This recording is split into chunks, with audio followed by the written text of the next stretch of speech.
Certaines analyses prévoient que les États-Unis seront le plus grand bénéficiaire de ce conflit, en particulier leur complexe militaro-industriel. Qu'en pensez-vous? Alors moi, je fais la différence entre l'intérêt réel du peuple américain, qui est même l'opposé même de l'intérêt du complexe militaro-industriel. Parce que, Oui. alors, effectivement, ce qui se passe aujourd'hui est une honte, est un meurtre. Je conseille tous nos éditeurs d'écouter les émissions de Scott Ritter, qui était l'ancien négociateur de l'ONU, qui avait à l'époque démasqué l'escroquerie, le mensonge de M. Colin Powell sur les armes de destruction de masse en Irak. Scott Ritter, c'est un militaire, hein, c'est quelqu'un du renseignement militaire américain, qui dénonce le fait que, d'une part, ce qui se passe aujourd'hui, c'est que on dit on ne peut pas donner les armes trop modernes aux Ukrainiens, parce que pour se servir d'armes très modernes, il faut former les militaires, et on n'en a pas trop en Europe. Donc l'Europe, la Slovaquie, la Pologne, etc., on donne ce qu'on appelle la vieille camelote, c'est-à-dire les armes complètement anciennes, par exemple des chars T-72 ou des javelines de premier modèle qui ne marchent plus, ou le système de guidage. Vous savez, là, on a eu des chars soviétiques qui ont essuyé 8 tirs de javelin parce que le javelin ne marche pas, parce que le système de guidage ne marche pas, parce que la bombe n'explose pas. Mais du coup, le pauvre soldat ukrainien qui lance ce missile, bah, il est identifié et il se fait tuer très rapidement. Donc on envoie les Ukrainiens qui sont très courageux et très patriotiques en tant que peuple, mais on les envoie, on est en train de les utiliser comme une grenade. Quand vous lancez une grenade, vous pouvez abîmer votre ennemi, mais finalement la grenade explose. Aujourd'hui, l'Ukraine est utilisée par l'OTAN et par le complexe militaire industriel comme une grenade.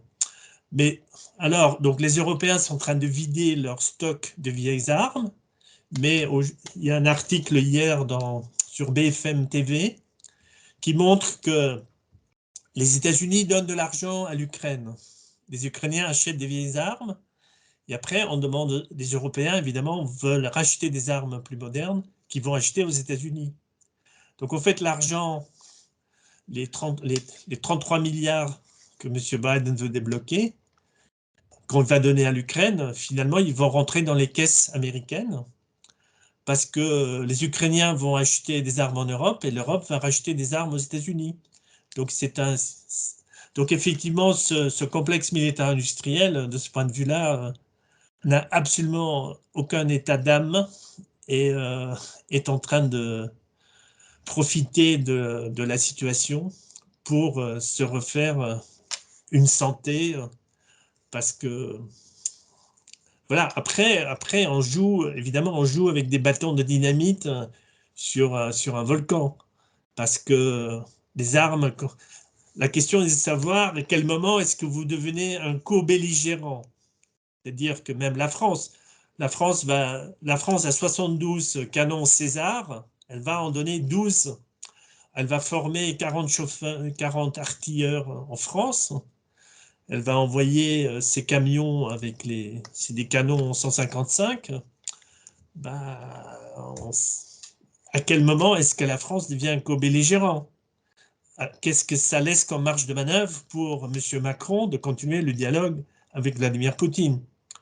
Donc petit à petit, on est entraîné, et c'est pour ça que notre parti, Jacques Cheminade, et notre parti, nous demandons de quitter le commandement intégré de l'OTAN, parce que la crise ukrainienne n'est pas une menace immédiate pour la sécurité nationale de la France, et que nous sommes maintenant, en fait, entraînés dans des guerres qui sont totalement contre notre intérêt national et qui nous discréditent et qui nous coupent les jambes et les bras pour pouvoir jouer un rôle de médiateur, d'inspirateur et de catalyseur d'un ordre de paix internationale. Parce qu'on ne peut pas être en même temps un belligérant et en même temps un apôtre de la paix.